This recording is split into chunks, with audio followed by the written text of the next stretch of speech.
नमस्कार मित्रों। द स्वदेश में आप लोगों का स्वागत है। यहाँ पर करते हैं हम लोग देश में हो रही राजनीति पर चर्चा। वैसे आज ठंड बहुत ज्यादा है प्रयागराज में और यहाँ पर इस बार महाकुंभ भी है। ऐसे में प्रयागराज की छटा देखते ही बनती है। और दिल्ली की ठंड तो वैसे भी फेमस है। याद है जमीन मूवी का वह गाना, प्यार तेरा दिल्ली की सर्दी। और दिल्ली की सर्दी काफी खतरनाक है, लेकिन इस बार है वहां पर विधानसभा चुनाव। ऐसे में वहां की सर्दी भी गर्मी में परिवर्तित होते हमको महसूस हो रही है। और इंडिया गठबंधन इस गर्मी को काफी हद तक महसूस कर रहा है, क्योंकि इंडिया गठबंधन की सभी पार्टियों ने एक तरीके से समर्थन कर दिया है आम आदमी पार्टी का। और इस गठबंधन की सबसे बड़ी पार्टी कांग्रेस दिल्ली विधानसभा चुनाव में अलग थलग हमको दिखाई दे रही है। दोस्तों, इसी विषय पर करेंगे आज चर्चा। नमस्कार दोस्तों, मैं सुधांशु, आप देख रहे हैं द स्वदेश।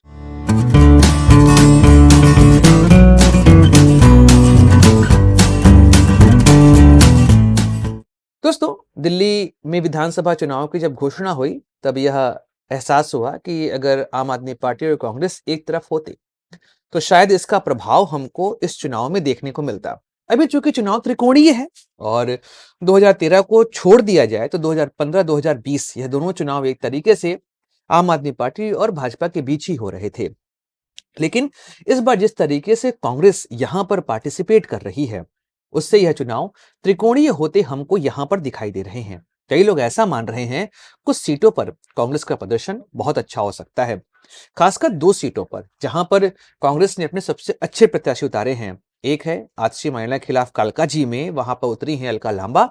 और एक है दिल्ली में, जो नई दिल्ली विधानसभा क्षेत्र है, यहां पर अरविंद केजरीवाल के खिलाफ उतारे गए हैं संदीप दीक्षित। तो यह दोनों सीटें हाई प्रोफाइल सीट हैं और यहां पर कांग्रेस ने अपने सबसे अच्छे प्रत्याशी दिए हुए हैं। दोस्तों, अगर हम दिल्ली को देखें तो दिल्ली के चुनाव में 2013 से अभी तक जो स्थिति वहां पर हमको बनते हुए दिखाई दी है, उससे यह चीज स्पष्ट हुआ है कि कांग्रेस ने अपना जमीन वहां पर खोया है और उस जमीन को प्राप्त किया है आम आदमी पार्टी ने, जबकि भाजपा का vote bank near about intact रहा है।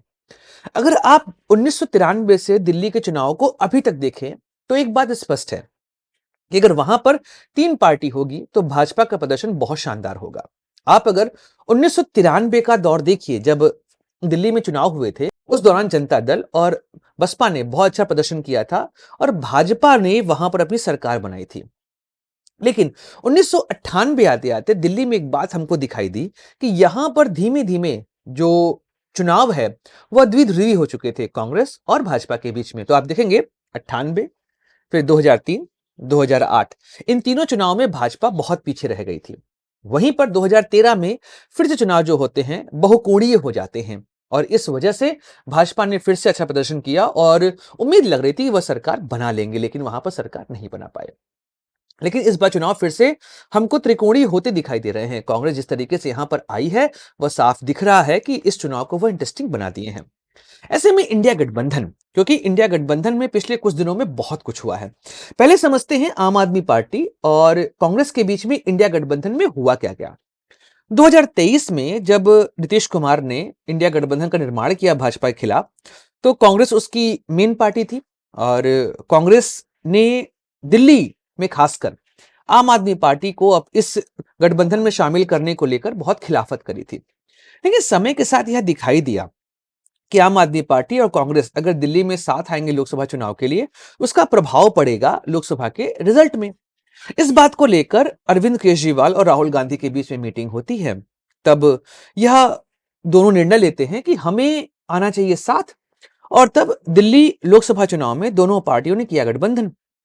पंजाब में इसका बहुत खिलाफत हुआ था, लेकिन दिल्ली में फिर भी गठबंधन हुआ। कई जगहों पर आम आदमी पार्टी के नेता ने कांग्रेस के लिए वोट भी मांगे।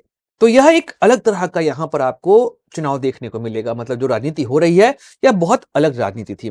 सोचिए, 2013 में जब आम आदमी पार्टी ने चुनाव लड़ा था तो वह कांग्रेस के खिलाफ ही चुनाव लड़ा था, क्योंकि जो आम आदमी पार्टी की उपज है वह पूरे तरीके से अगर आप देखेंगे तो वह कांग्रेस के खिलाफ जो मूवमेंट हुआ था, एंटी करप्शन मूवमेंट हुआ था, उसकी उपज है आम आदमी पार्टी। लेकिन 2013 में जो घटना हुआ, उस घटना की वजह से आम आदमी पार्टी ने वहां पर अपनी स्थिति मजबूत करी और खासकर जब कांग्रेस ने उसको समर्थन दिया सरकार बनाने के लिए। मतलब जिनके खिलाफ आप चुनाव लड़ रहे थे उन्हीं साथ मिलकर आपने यहां पर सरकार बना ली। दोस्तों उसके बाद आपने देखा होगा कि 2024 का लोकसभा चुनाव रिजल्ट इनके पक्ष में नहीं आया और रिजल्ट यहां पर जो आया उसमें भाजपा को 7 सीटें प्राप्त हुई। तो फिर यह समझ में आया कि आम आदमी पार्टी और कांग्रेस की राहें अलग अलग होती गईं। फिर हरियाणा चुनाव आता है और आम आदमी पार्टी ने प्रयास किया कि वहां पर कांग्रेस से हो जाए गठबंधन। लेकिन गठबंधन नहीं हुआ, कांग्रेस वहां पर भाव नहीं दी आम आदमी पार्टी को। इस वजह से वहां पर आपने देखा कि आम आदमी पार्टी ने चुनाव लड़ा। लेकिन कई लोग मानते हैं कि अगर कांग्रेस ने आम आदमी पार्टी का सहयोग ले लिया होता तो भाजपा को रोकना उनके लिए आसान हो जाना चाहिए था। लेकिन हरियाणा में ऐसा कुछ हुआ नहीं। जैसे ही दिल्ली चुनाव की घोषणा होने वाली थी उसी दौरान क्या हुआ कि आम आदमी पार्टी ने कह दिया कि भाई हमारा जो इंडिया गठबंधन है वह केवल केंद्र के लेवल पर है, दिल्ली में हम यहां पर किसी भी तरह गठबंधन करने को तैयार नहीं है। राहें वहां से जुदा हुई। कांग्रेस ने बहुत प्रयास किए कि आम आदमी पार्टी से गठबंधन हो जाए, मतलब जो काम आम आदमी पार्टी ने लोकसभा चुनाव में किया था वही काम यहां पर विधानसभा चुनाव में कांग्रेस ने आम आदमी पार्टी के साथ किया। बहुत प्रयास हुए, अंदर खाने बहुत बात हुई, लेकिन गठबंधन नहीं हो पाया। मतलब कांग्रेस ने अपने कैंडिडेट डिक्लेयर नहीं किए थे इस वजह से कि क्या पता गठबंधन हो जाए, लेकिन समाजवादी पार्टी ने अपने लगभग 70 कैंडिडेट डिक्लेयर कर दिए। उसके बाद कांग्रेस ने यहां पर अपने कैंडिडेट डिक्लेयर करने शुरू कर दिए और वहां से स्पष्ट हुआ कि कांग्रेस और आम आदमी पार्टी के बीच में किसी भी तरह का गठबंधन नहीं होने वाला है।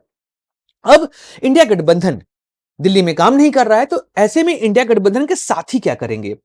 तो पिछले कुछ दिनों में आप नोटिस करेंगे तो इंडिया गठबंधन में चीजें ठीक नहीं चल रही हैं। खासकर जब हरियाणा महाराष्ट्र का चुनाव हुआ उसके बाद राहुल गांधी के नेतृत्व पर इंडिया गठबंधन में सवाल उठने लगे।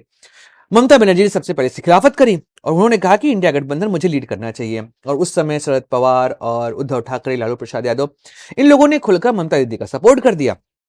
और उसके बाद ममता दीदी को यह लगा कि वह इंडिया गठबंधन को लीड कर लेंगी। लेकिन जैसा अभी मुद्दा हमको लोग यहां पर संसद में दिखाई दिया, जब अमित शाह ने बी आर अम्बेडकर पे टिप्पणी करी, तो उस दौरान इंडिया गठबंधन फिर से एकजुट होता हमको दिखाई दिया।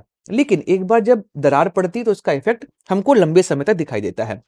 जैसे ही दिल्ली चुनाव की घोषणा हुई, ममता दीदी ने खुलकर आम आदमी पार्टी का यहां पे समर्थन कर दिया। आप समझिए कि कांग्रेस और आम आदमी पार्टी दोनों यहां चुनाव लड़ रहे हैं, लेकिन ममता दीदी ने आम आदमी पार्टी का समर्थन किया है। यही चीज अखिलेश यादव ने यहां पर करी। अब यहां पर समझिए जो अखिलेश यादव की राजनीति है।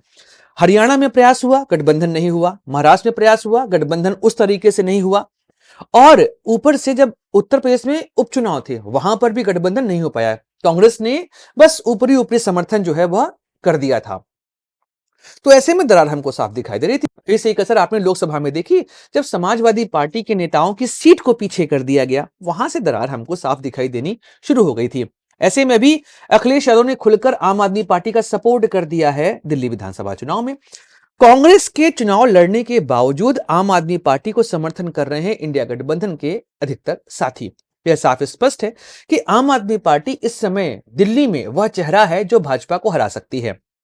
और इंडिया गठबंधन का मुख्य औचित्य ही यही था कि भाजपा को सत्ता से दूर किया जाए। तो दिल्ली में आम आदमी पार्टी बड़ा चेहरा है, इस वजह से इंडिया गठबंधन के साथी भी उनका समर्थन करने को यहां पर तैयार दिखाई दे रहे हैं। ऐसे में कांग्रेस वह कहां जाएगी? अगर आप देखेंगे तो कांग्रेस ने दिल्ली में जो उसकी स्थिति हुई है उसकी जिम्मेदार वह स्वयं है। 2008 के चुनाव में 40% का वोट शेयर था इनके पास। 2013 में भी इनके पास 20% से अधिक का वोट शेयर था, लेकिन इन्होंने गलती करी, आम आदमी पार्टी को समर्थन दिया, इनका वोट शेयर गिरा और गिरकर 2015 के चुनाव में यह वोट शेयर लगभग 10% के आसपास आ गया था और 2020 में यह 4% पे आ गया। सीटें 15 और 20 में 0 रही। ऊपर से गलती और बड़ी हुई लोकसभा में, क्योंकि लोकसभा में इनके पास वोट शेयर रहता था, लेकिन 2024 के लोकसभा चुनाव में इनके पास मात्र 19% वोट शेयर रहा है। 2019 के चुनाव में इनके पास वोट शेयर लगभग 22% का था। तो सीधी बात है, आम आदमी पार्टी को कांग्रेस ने दिल्ली में स्थापित किया है, उसका इफेक्ट यहां पर देखने को मिल रहा है। अब कांग्रेस इस चुनाव को किस तरीके से लड़े, अपने आप को रिवाइव करे, क्योंकि दिल्ली में कांग्रेस जितना मजबूत होगी उसके लिए देश की राजनीति में अपने आप को उभारना और लीड करना ज्यादा आसान होगा। और इंडिया गठबंधन में जो नियंत्रण है इस समय कांग्रेस का, वह और बढ़ेगा। अगर दिल्ली इस तरीके से इनके हाथ से निकल गई तो इनके पास कुछ भी नहीं बचेगा। राहुल गांधी को इस विषय में सोचना चाहिए। और अगर दिल्ली में आम आदमी पार्टी कांग्रेस का गठबंधन होता तो भाजपा के लिए यह चुनाव सही नहीं होता और लगभग श्योर होता कि वह चुनाव आराम से हार जाते, पर अभी चुनाव में बहुत मजा आने वाला है क्योंकि दिल्ली चुनाव हो गया त्रिकोणीय और सभी पार्टियां कोशिश कर रही हैं वो यहाँ पर बना ले अपनी सरकार। दोस्तों वीडियो समाप्त करते हैं, मिलेंगे अगले वीडियो में, चर्चा करेंगे किसी और मुद्दे की। लाइक करिए, शेयर करिए, सब्सक्राइब करिए इस चैनल को। यदि सुधांशु को। जय हिंद, वंदे मातरम, भारत माता की जय।